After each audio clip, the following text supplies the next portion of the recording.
रानीगंज के निवासियों द्वारा रानीगंज बचाओ मंच का गठन किया गया था।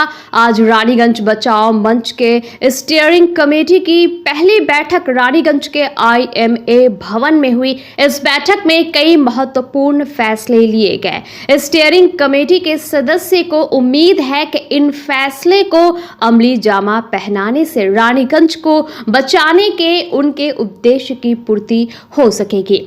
इस बारे में पत्रकारों को जानकारी देते हुए रानीगंज बचाओ मंच के ज्वाइंट कन्वीनर गौतम घटक ने बताया कि रानीगंज बचाओ मंच के स्टीयरिंग कमेटी की आज पहली बैठक हुई। उन्होंने बताया कि आज की बैठक में ये फैसला लिया गया कि रानीगंज बचाओ मंच अपने लीगल टीम को और मजबूत करेगा और रानीगंज तथा आसनसोल के विभिन्न अधिवक्ताओं को अपने लीगल टीम के साथ जोड़कर कानूनी रूप से अपने आप को और मजबूत करेगा। दूसरी तरफ उन्होंने हर मोहल्ले, हर इलाके में जाकर लोगों को जागरूक करने की भी बात कही ताकि रानीगंज को जिस तरह से खत्म करने का प्रयास किया जा रहा है उसके खिलाफ जनमत तैयार किया जा सके। इसके लिए उन्होंने होर्डिंग, बैनर लगाने और लिफलेट बांटने की बात कही। वहीं 28 तारीख को नेताजी मूर्ति के पास विशाल स्ट्रीट कॉर्नर का आयोजन किया जाएगा।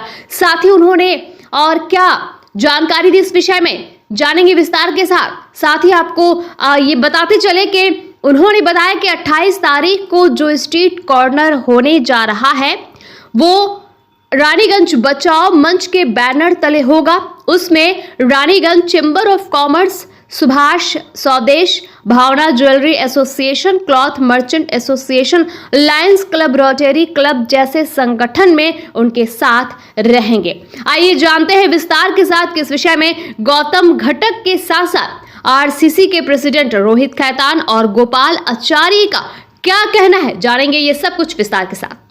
आज के रानीगंज बचाओ मंचे स्टीयरिंग कमिटी प्रथम बैठक IMA हले हलो বিকেল 5টা থেকে মিটিং শুরু হয়েছিল। স্টিয়ারিং কমিটির অধিকাংশ মেম্বারই আজকে এসছে, দু একজন আসতে পারেন, প্রায় সবাই এসছে।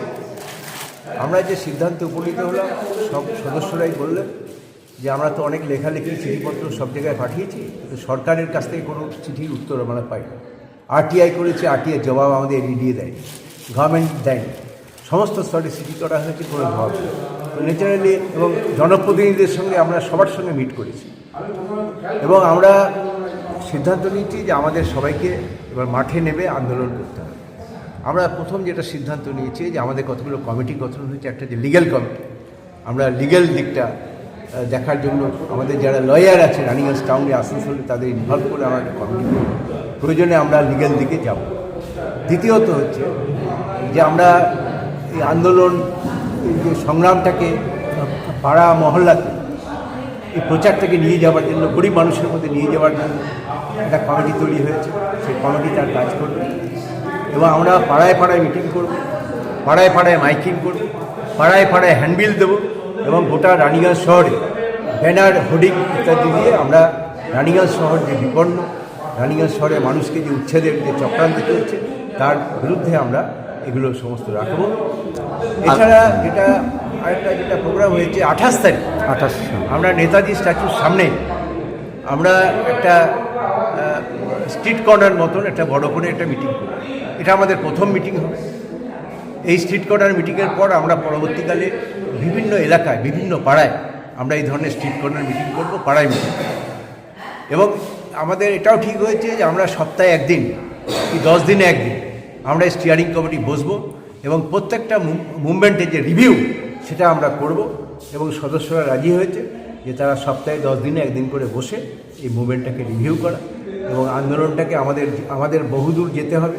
কারণ আমাদের এই চক্রান্তে যেমন ECL, কোল ইন্ডিয়া সামিল হয়েছে, যারা প্রাইভেট দিয়ে রানীগঞ্জকে, প্রাইভেট মাইনিং করে রানীগঞ্জকে ওঠাবার চেষ্টা করছে। অন্যদিকে রাজ্য সরকার সবচেয়ে দুঃখের বিষয়ে চুপ করে আছে, সাইলেন্ট। এই রাজ্য সরকারের এই চুপ থাকাটা, এটা আমরা মনে করছি আমাদের খুব ভালো চোখে আমরা দেখছি না। আমরা মনে করি যে রাজ্য সরকারকে রানীগঞ্জ মানুষের সমর্থনে এগিয়ে আসতে হবে। আমরা তাদের আবেদন জানাবো। আবারও আমরা জনপ্রতিনিধিদের আমাদের একটা সভায় ডাকবো এবং তাদের বলবো যে আপনারা সবাই এগিয়ে আসুন, আপনারাও রানীগঞ্জের মানুষ, আপনারা রানীগঞ্জকে রক্ষা করুন। এই আবেদন আমরা তার কাছে রাখবো। মোটামুটি এই সিদ্ধান্ত হয়েছে। পরবর্তী মিটিংয়ে আমরা এটাকে রিভিউ স্যার আজকে আমরা শুনতে পেলাম যে যারা জনপ্রতিনিধি ওনাদের কাছেও এই কমিটির লোকেরা যাবে এবং তাদেরকে মানে আবেদন জানানো হবে যে এই বিষয়ে কতটা আশানুরূপ লাগছে আপনার এই বিষয়টা নিয়ে। না দেখুন, আমরা তো সর্বস্তরে সবাইকে চেষ্টা করব। আমরা তো এটা প্ল্যাটফর্মটা অরাজনৈতিক, কিন্তু আমরা জানি রাজনৈতিক ব্যক্তিরা তো ক্ষমতায় থাকে। তো আমরা তাদের কাছে রিকোয়েস্ট করবো, তারা তো রানীগঞ্জের মানুষ, তাহলে রানীগঞ্জের বিপদে তারা কেন এগিয়ে আসবে, এটা আমরা তাদের কাছে বলবো। এবার আমরা চেষ্টা করবো যে তাদের এই আন্দোলনের সঙ্গে যুক্ত করা, এটা আমাদের লক্ষ্য। এবার জানি না তারা আসবে কি আসবে না, সে তাদের। স্যার আগামী 28 তারিখে যে পথসভাটা হচ্ছে বৃহৎ আকারে, সেখানে কোন ব্যানার তোলা হবে যদি কাইন্ডলি জানান? এটা ব্যানারটা হবে রানীগঞ্জ বাঁচাও মঞ্চ, এবং আমাদের একটাই থাকবে যে মধ্যে Raniganj citizens forum, Raniganj chamber of commerce, Subhash Swadesh Bhavna, এছাড়া আপনার আছে jewellery association, cloth merchant association, lions club, rotary club, তারপরে শেয়ার্স স্পোর্টস অ্যান্ড কালচারাল অ্যাসোসিয়েশন, তারপরে আপনার খ্রিস্টীয় কল্লোল, অশোক, এই সমস্ত রকম অর্গানাইজেশনগুলো যতগুলো আছে সবাই আমাদের মেম্বার, এখানে তারা সব এসে আজকে উপস্থিত হয়েছে। আপনার নাম স্যার, পরিচয়? আমার নাম গৌতম ঘটক, আমি রাनीगंज बचाओ मंच जॉइंट कॉर्डिनेटर। काफ़ी बातें हुई, मैं उसका एक दूसरा पक्ष रखना चाहूँगा कि ये जो रानीगंज की स्थिति है, और डॉक्टर भट्टाचार्य जी ने भी कहा, शंकर दा ने भी जो क्वेश्चन किया, बहुत पर्टिनेंट क्वेश्चन है कि एक्चुअल वस्तु स्थिति आज के दिन क्या है, ये हम लोगों के नज़र में रहनी चाहिए कि हम लोगों पे आज के दिन रिस्ट्रिक्शंस क्या क्या है, हम लोग ऑब्जेक्टिव्स हमारे क्या है, कि हम लोग जो ये कर रहे हैं रानीगंज बचाओ में, इसमें हमारे क्या क्या ऑब्जेक्टिव है। दो चीज़ इसमें बहुत पर्टिनेंट है, एक तो रानीगंज के साइड में जो ओसीपीज हो रहे हैं, एक वो, और एक रानीगंज में जो हम लोगों को कंस्ट्रक्शन का परमिशन नहीं मिल रहा है, सेकेंड वो।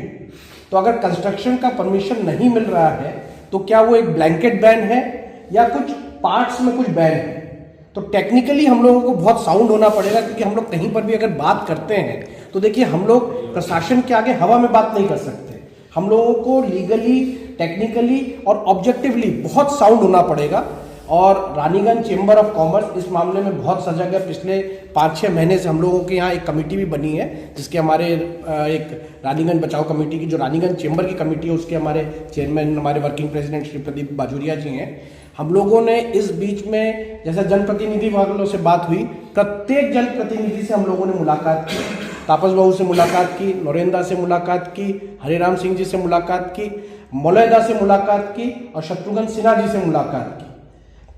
मलयदा ने सारे, और सबका मिलने के बाद लास्ट में हम लोग मलयदा के पास गए थे, जिनके पास भी गए हर प्रतिनिधि ने हम लोगों को एक लेटर दिया in the name of UD minister, मतलब फिराद हकीम साहब के नाम पे, where they have clearly written कि रानीगंज की ये जो समस्या है, जो यहाँ पर कंस्ट्रक्शन परमिशन नहीं हो रहा है, we are very means worried about that and that should be looked into.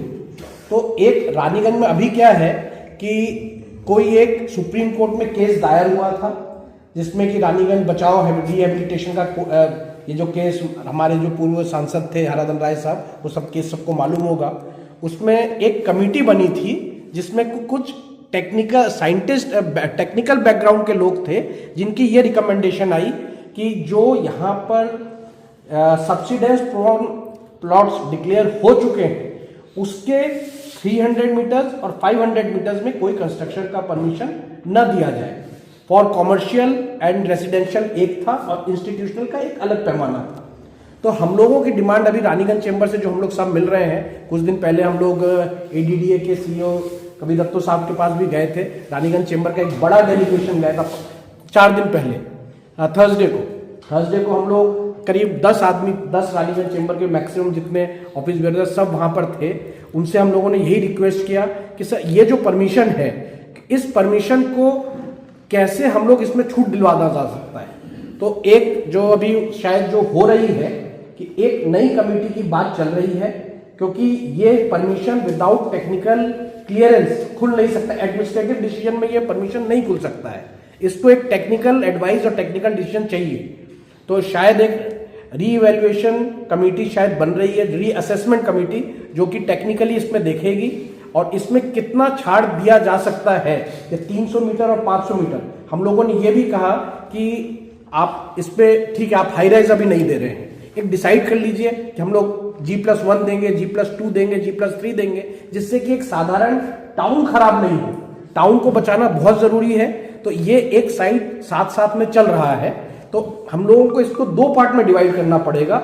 एक तो जो परमिशन नहीं मिल रही है वो, और एक जो साइड में ओसीपी हो रही है वो, और उसको दोनों को डिवाइड करके दोनों का अलग अलग, काफी सीनियर्स हमारे पास सब इंटेलेक्चुअल्स भी हैं, हर बैकग्राउंड के लोग हैं, एक बना के हम लोगों को टेक्निकली, लीगली, लॉजिकली, ऑब्जेक्टिवली बहुत साउंड होना पड़ेगा कि हम लोग चाहते क्या है और अभी वस्तुस्थिति क्या है। रानीगंज चैम्बर ऑफ कॉमर्स की ओर से मैं अश्योर करना चाहता हूं कि जितने कॉरेस्पॉन्डेंस हम लोगों को और करना है, वापस जनप्रतिनिधियों को चिट्ठी लिखना है, दीदी को लिखना है, सेंटर को लिखना है, इसमें मेन हम लोगों को देखिए सेंटर को पकड़ना पड़ेगा। उस दिन भी जो बात उभर के आई कि सेंटर से अल्टीमेटली कोल डिपार्टमेंट सेंटर के हाथ में है, और वहां से जो प्रेशर आ रहा है, यहाँ का सपोर्ट है, उसके बिना होगा नहीं। लेकिन मेन अगर वहां से प्रेशर आता है तो देखिए उसको हम लोगों को दोनों साइड एक साथ संभालना पड़ेगा। चिट्ठी पत्री जो करनी है रानीगंज चैम्बर की ओर से मैं अश्योर करता हूं कि वो चिट्ठी पत्री में कहीं भी पीछे नहीं रहेगा। जितना डेटा हम लोग कलेक्ट कर सकते हैं करते रहिए, बाकी आप लोग लीड कर रहे हैं, आप लोग जैसे हम लोग को गाइड करेंगे हम लोग आप लोग को। আর ভ্যালুয়েশনের পর্যায়টা নয়, ওরা আমাদের কিছু দেবে না। ওরা প্রথমে শুরু করেছে যেটা সেটা হচ্ছে যাতে জল আপনি নদীর না পান। গতকাল ইসকো থেকে একটা সার্কুলার বেরিয়েছে বার্নপুর বাসিন্দাদের জন্য যে ওয়াটার লেভেল পাওয়া যাচ্ছে না, রিজার্ভারে জল নেই, আপনারা আমাদের কোঅপারেট করুন। এখন দামোদর নদী আপনারা যারা জল পান, নদীর নিচে 80 ফুট নিচে সাবমার্সাল বসানো আছে বালি স্তরের নিচে, সেই জল তুলে রিজার্ভারে আসে এবং আমরা সবাই পাই। এই সিস্টেমটা টোটাল বার্নপুর, কালাঝরিয়া, ডামালিয়া যা যা আছে একই সিস্টেম। একদিকে নদীর 40 ফুট বালি তোলা হচ্ছে মেশিন দিয়ে, আর দামোদরের সংলগ্ন 200 মিটার দূরে ওসিপি চালু করে দেওয়া হয়েছে। এখন আপনার ঘরের কুয়ো যদি ডেপথ হয় 40 ফুট আর আমার ঘরের 80 ফুট হয়, আপনার জল কিন্তু আমি টেনে নেব। তাহলে যদি একদিকে মহাবীর, অমৃতনগর, খট্টাডি, ওই যে কালিদাসপুর, যত ইনক্লাইন কোলিয়ারি ছিল যারা 600-700 ফুট নিচে এক সময় আন্ডারগ্রাউন্ড কয়লা তুলেছিল, তার তো একটা ডেপথে চলে গেছে। আর উপরের কিছু অংশ 200 ফুট বড় বড় ওয়াল প্রাচীর রাখা ছিল, যাতে জনবসতি, কারখানা, ব্যবসা বাণিজ্য যা চলে সেটা ওসিপি দিয়ে খুঁড়ে নেব। তাহলে আপনি কিন্তু সীতার পাতাল প্রবেশ সবারই হয়ে যাবে। অর্থাৎ জলের স্তরকে নিচে নামিয়ে দাও, জলের হাহাকার করে দাও। শুধু রানীগঞ্জ নয়, এই লড়াইটা গোটা পশ্চিম বর্ধমানের লড়াই। তো আমি আমাদের যতজন স্টিয়ারিং কমিটিতে আছেন এবং রানীগঞ্জ বাঁচাও কমিটির সঙ্গে যুক্ত আছেন, দেখুন প্রত্যেকে আপনার রাস্তায় নেমে আন্দোলন করতে পারবেন না, খুব পরিষ্কার ভাষা। যারা রাস্তায় নেমে করতে না পারবেন তারা ব্যাক সাপোর্ট দিন। রাস্তায় নেমে আন্দোলন করতে হবে। যদি উত্তরপ্রদেশে আমরা যে দেখেছিলাম যে চিপকো আন্দোলন হয়েছিল, বন সংরক্ষণের জন্য বহুগুণা আন্দোলন সাকসেস হয়েছিলেন। আমাদের নর্মদা নদী মেধা পাটেকার আন্দোলন করেছেন। আন্দোলন চাই, কিন্তু একদম দাঁতের দাঁত চেপে আন্দোলন করতে হবে। এখানে আমাদের মাতৃভূমি, আমার জন্মভূমি, আমার জীবন জীবিকা বাঁচানোর লড়াই। আর আমার এই লড়াইটা যদি শুরু করতে হয়, আমার দুজন কনভেনার রয়েছেন, আপনারাও রয়েছেন, অনেক অভিজ্ঞ ডাক্তারবাবু আছেন। শুরু করুন মহাবীর থেকে শুরু করে কাকরডাঙ্গা, আপনার নতুন এগারা, পুরাতন এগারা, দামোদর কলোনি, যে সমস্ত বাসিন্দারা রয়েছে, যারা গরিব মানুষ, যারা ইসিএলের বিভিন্ন জায়গায় ছোটো ছোটো ঝুপড়ি খুপড়ি করে আছে, তাদের দিয়ে শুরু করুন। কারণ তারা সবচেয়ে পীড়িত লোক, তারাই প্রথমে বঞ্চিত হবে। তাদের কাছে যদি আমরা বোঝাতে পারি যে কিন্তু কাল তোমার ঠিকানা বদলে যাবে, তারা কিন্তু রাস্তায় নামবে। আর তাদের মধ্য থেকে লিডারশিপ আমাদের বেছে নিতে হবে, কাকে আমরা এগিয়ে দেব। মুখ থাকুন, গাইড থাকুন। আজকে ডিফেন্স করার জন্য আপনি যেটা বললেন, লয়ার থাকবে, বুদ্ধিজীবী থাকবেন, আপনারা গাইডলাইন করবেন। কখনোই আমরা পাথর ছোঁয়াছুঁড়ি নয়, কারোর বিরুদ্ধে গালিগালাজ নয়, কোনো রকম অসভ্যতা নয়।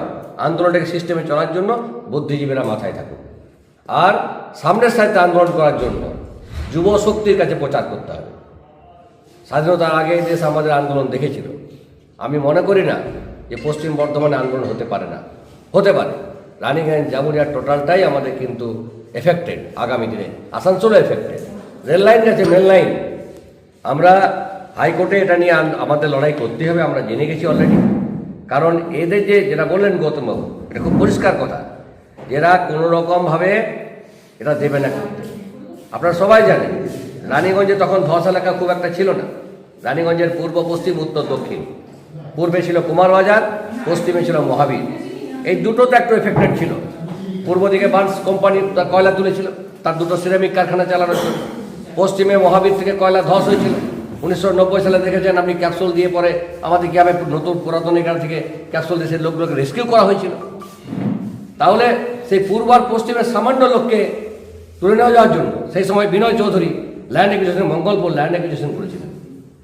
কিন্তু তার পরবর্তীকালে জল বয়ে গেছে। পরবর্তীকালে বিনয় চৌধুরী বাবুর পর আরেক চৌধুরী এসে সেটা স্পঞ্জ আয়রন বসিয়ে দিলেন।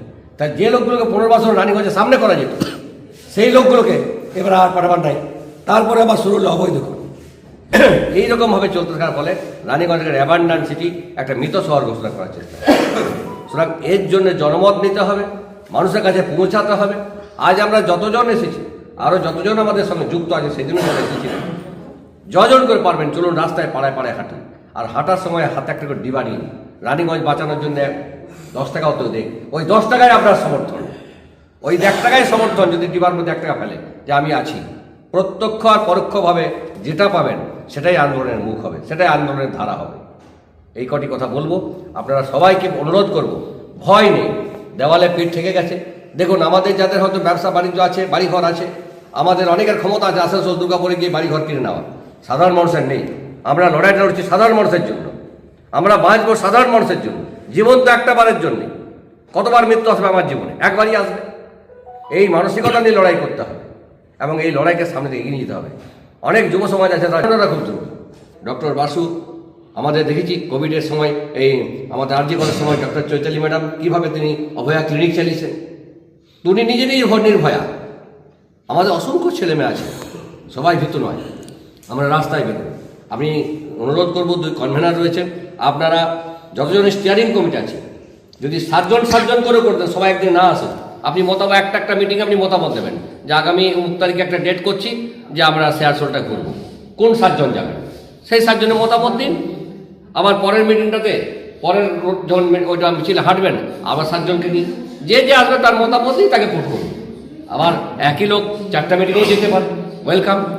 অন্তত চলুন, এবার ইনডোর নয়, এবার আউটডোর। যদি আমরা প্রচার করতে পারি, পাড়ায় পাড়ায় ঘুরতে পারি, মানুষ জানবে যে রানীগঞ্জ বাঁচাও কমিটির জন্য আপনাদের মতো লোক, আপনাদের কী স্বার্থ আছে, ডাক্তারবাবুদের কী স্বার্থ আছে। ডাক্তারবাবু চিকিৎসা করছেন, মানুষকে পরিষেবা দিচ্ছেন, রোগীর জীবন বাঁচাচ্ছেন, আপনি তবু রানীগঞ্জ বাঁচানোর জন্য নেমেছেন। আমরা কৃতজ্ঞ আপনাদের কাছে, এটাই তো আমাদের নিদর্শন। আমরা সাধারণ মানুষকে বোঝাবো যে দেখো এই গৌতমবাবু এই বয়সে রিটায়ারমেন্ট হওয়ার পর রানীগঞ্জ বাঁচানোর জন্য লড়াই করছেন, এটা আমাদের সৌভাগ্য। আজকে আমাদের এই যে হর্ষ রয়েছে বা রোহিত রয়েছে, যারা রয়েছে, প্রদীপ রয়েছে, এরা বড় ব্যবসায়ী, তাহলে এরা কেন রাস্তায় নেবে, এরা কেন এসেছে মঞ্চে? এরা এসেছে একটাই কথা, রানীগঞ্জের মানুষের কথা ভাবছে। বিভিন্ন সামাজিক সংগঠনের এদের দান আছে, এদের অবদান আছে, সেই অবদানটাকে মাথায় রেখে সবাইকে প্রত্যক্ষ রাস্তায় নামতে হবে না, রাস্তায় নামার জন্য আরও লোক জড়ো করতে হবে। এবং আন্দোলনটা শুরু হোক পশ্চিম দিক থেকে। মহাবীর তার বাংলার এলাকার লোক খুবই শঙ্কিত আছে, আমাদের ইমিডিয়েট ওই এলাকাতে একটা নেক্সট 7 দিনের আগে যে বসার কথা, তার আগে একটা ওখানে মিটিংয়ের ব্যবস্থা হোক। আমরা 40 জন একটা ব্যানার করে আর বিভিন্ন হাতে আমরা প্ল্যাকার্ড নিয়ে বসবো, একটা ছোট্ট মাইক নিয়ে আমরা ছোট প্রচার করব। কোনো বিশৃঙ্খলা নয়, মানুষকে আবেদন জানাবো। দেখি না রাস্তায় নেমে রানীগঞ্জের মানুষ নামে রাস্তায় আসে, এগিয়ে আসে, আন্দোলন হবে না, এগিয়ে এলে আন্দোলন কী হবে দেখা যায়।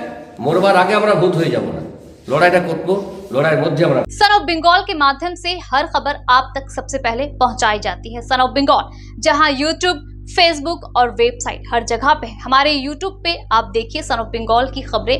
इसके अलावा सब्सक्राइब कीजिए, फेसबुक पे जाइए, फेसबुक पेज को फॉलो कीजिए। इसके अलावा हमारे वेबसाइट पर भी जाकर आप देख सकते हैं हर तरह की खबरें सबसे पहले। जी हाँ, हमारा वेबसाइट है www.sonofbengal.in।